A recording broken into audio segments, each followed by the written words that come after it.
पर आ जाएं तो हम 125 रुपये का भोग चढ़ाएंगे, लालच है भगवान को। अरे भाई, राधा कृष्ण के मंदिर में जा रहे हो और उनको जा करके 125 रुपये के लड्डू की बात करते हो। गए, भगवान को सुखी देखा, ठीक। अब ये हमने देख लिया, अब जो होना है वो शुभ होगा, ठीक है ना।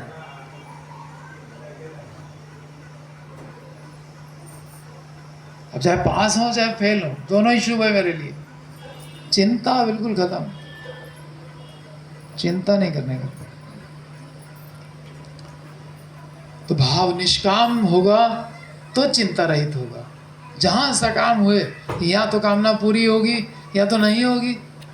पूरी हो गई तो क्या वहीं रुक जाएंगे, लोभ होने लगेगा, फंस गए। अब पूरी नहीं हुई तो क्रोध आएगा, इसकी वजह से पूरी नहीं हुई, लो क्रोध में फंस गए, या तो लोभ में फंस गए, या तो रजोगुण आ गया, नहीं तो तमोगुण आ गया, ले प्रकृति के गुणों में ही फंस गए।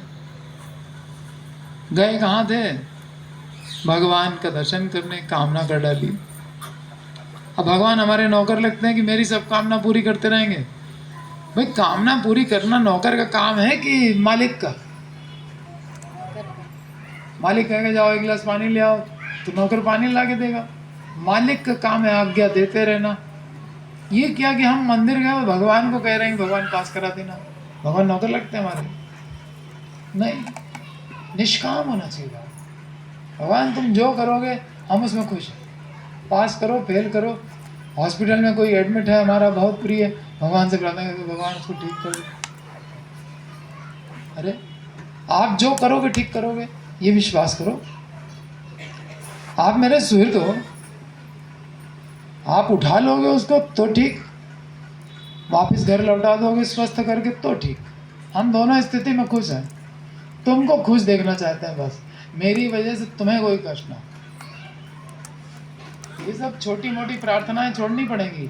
अगर बड़ा कुछ चाहिए तो बड़ा सोचना चाहिए, नित्य सुख का सोचना चाहिए। कितनी बार कोई बचा लेगा। एक बार गए, बच्चा बीमार हुआ, वैष्णव देवी दर्शन कर आए, बच्चा ठीक हो गया। हाँ, ये देवी बड़ी पावरफुल है, और तुम्हारे मोहल्ले में जो देवी की मूर्ति है वो नहीं, वो उतनी पावरफुल नहीं। वैष्णव देवी बोल, तुम वैष्णव देवी में भेद करने लग गए। फिर दोबारा बच्चा बीमार हो, फिर लेके पहुंच गए। अरे, बच्चे का अपना प्रारब्ध भी तो है, वो चला गया। कहीं कुछ नहीं, देवी है भी हम नहीं मानते। एक बार ठीक किया, फिर तो मर गया बेचारा। पड़ोसी के 7 लड़के थे, 8वां फिर लड़का हो गया। हमारा एक ही लड़का था, वो भी मर गया। हम कहते वैष्णव देवी। तो सकाम होंगे तो नास्तिक होने की संभावना हो जाएगी, ठीक है। इसलिए सकाम बहुत खतरनाक, लोभ की संभावना तो है ही है, और नास्तिक होने की संभावना अलग है। लालच आ जाएगा, पूरी हो गई तो लालच, और नहीं पूरी हुई तो नहीं, या तो नास्तिक हो गए, या तो क्रोध आया, उसी में तो नास्तिक होता है। हाँ मैं मान, तो देवी बेचारी वो तो भगवान के अधीन है, माया क्षीण प्रकृति, वो भगवान के अधीन है, वो स्वतंत्र थोड़ी है कि तुम्हारे लड़के को हमेशा ठीक ही करती, नौकरानी तुम्हारी। नहीं ठीक किया उसने, मालिक ने कहा नहीं इसका कर्म फल भोगने दो उसको। तब क्या करेगी वो बेचारी, मुंह छुपाया अपना कहीं जाके। सकाम होना बहुत खतरनाक। तो भाव निष्काम बनाओ। भक्ति कैसे करनी है, किसकी करनी है? हरि गुरु की करनी है। कितनी देर करनी है? नित्य करनी है।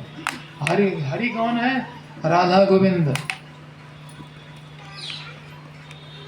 राधा बिना श्याम आधा। कंप्लीट हरि की आराधना करो, राधा कृष्ण को साथ रखो। भगवान को शक्ति से अलग थोड़ी कर दोगे कि अकेले कृष्ण खड़े हैं भजन कर रहे हैं। वो खुद ही सुखी नहीं, तुमको क्या सुख है? राधा के विरह में है सताए हुए कामदेव के द्वारा, तो वो तुमको क्या सुख दे देंगे? भक्तिनाथ ठाकुर कहते हैं जब अकेले कृष्ण होते हैं तो मैं बड़ा मायूस होकर धीरे धीरे उनके पास जाता हूँ, और जब राधा के साथ में होते हैं तो मैं नाचते हुए। तो खुश होंगे जरूर, और सुखी व्यक्ति के पास जाने में अच्छा लगता है। कुछ लोग मातम मना रहे हैं, बैठ माथा पीट रहे हैं, छाती पीट रहे हैं, तो आप उनके आ जाओ। और खुश है कोई बहुत, उसके आ जाओ, कहाँ अच्छा लगेगा। भाव निष्काम पहली चीज, और दूसरा भाव कैसा, अनन्य, केवल कृष्ण का भजन, अन्य देवी देवा नाई, कृष्ण बिना तुम्हारा कोनो उपाय नाई, कोई लाभ नहीं।